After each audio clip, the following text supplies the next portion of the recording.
Court के 2 जजेस के इस्तीफे आए और उनकी जो उसका कंटेंट था वो बेतहाशा सियासी कंटेंट के तौर पर देखा गया। उस पर बहुत बहस व मुबासा जारी है।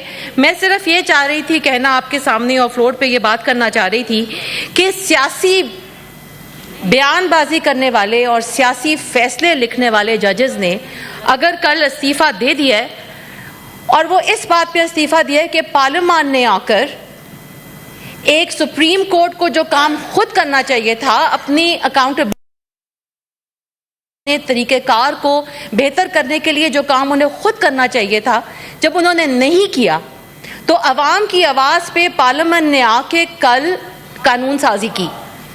आइडियल ये होता कि सुप्रीम कोर्ट बेंचेस बनाने के लिए रूल्स में तरमीम करती।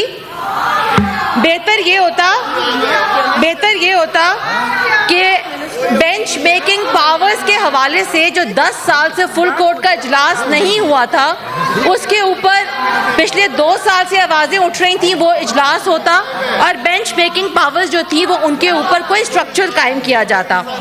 लेकिन ऐसा कुछ नहीं हुआ।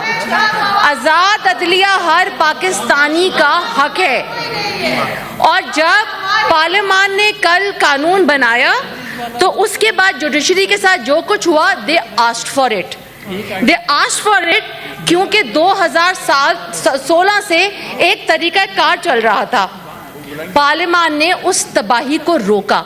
मैं आपके सामने अगर सिर्फ ये कहूँ कि 2017 से सिर्फ वही बेंचेस बनते रहे जो चंद जजेस पर मुश्तमिल थे। वो जज जो 2014-15 में वहाँ कुछ ऐसे जजेस थे जो कभी उन बेंचेस का हिस्सा ही नहीं बने। मैं शुरू करती हूँ नवाज शरीफ साहब के पनामा केस से। जब जस्टिस साकिब निसार साहब तशरीफ फरमा थे चीफ जस्टिस के तौर पे और बेंच में उन्होंने जस्टिस खोसा, जस्टिस गुलजार, जस्टिस एजाज अफजल खान, जस्टिस अजमत सईद और फिर जस्टिस इजाजुल एहसन को मॉनिटरिंग जज लगाया। उसके बाद मेरी एक छोटी सी बात है, प्लीज, मैं बहुत कम अदालत के मतलब इस तरह नवाज शरीफ साहब डिस्क्वालीफाई हुए। डिस्क्वालिफिकेशन का जो बेंच बना उसमें भी साकिब निसार, बंदयाल, इजाजुल एहसन, अजमत सईद थे। नवाज शरीफ अहम फैसले कर रहे हैं, उसके हवाले से बेंच बना कि वो पार्टी हेड रह सकते हैं कि नहीं। उस बेंच में कौन था? साकिब निसार, जस्टिस बंदयाल, इजाजुल एहसन।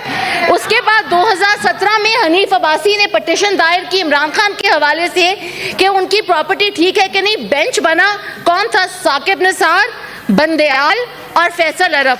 आपके पॉइंट क्या है? देखें, आपने कहा 2 मिनट बिजनेस में रहा है। कहना चाहती हूँ बिजनेस रहता है। मैं सिर्फ ये कहना चाहती हूँ कि डैम फंड, सिर्फ 1 मिनट और लूंगी। डैम फंड बना, साकिब निसार साहब ने अरबों रुपया लोगों से वसूल किया, वो पैसा किधर गया? कोई एहतसाब हुआ?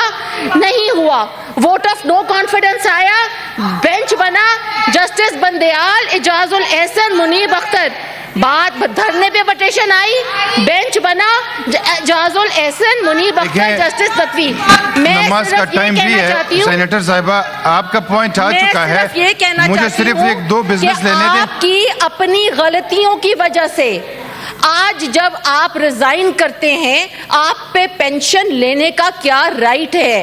क्या सुप्रीम जुडिशल काउंसिल रिजाइन करने वाले जज को रिटायर होने वाले जज की तरह ट्रीट करेगी?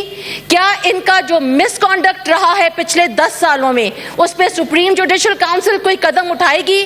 क्या 5th शेड्यूल के तहत आइन के जिन लोगों की तनख्वाह 7,000 रुपए मुकर्रर थी, जिनको जो प्रेसिडेंशियल ऑर्डर के तहत आज आप लाखों रुपए तनख्वाहें ले रहे हैं, क्या इन रिजाइन करने वाले जजों को आप पूरे ऑनर के साथ पेंशन देंगे? या supreme judicial council Farooq Naik साहब, क्या आप ये बात सुप्रीम जुडिशल काउंसिल नमाज का टाइम है, मुझे एक बिजनेस लेने दो। चाहिए कि नहीं? बहुत शुक्रिया। Thank you. Order number 19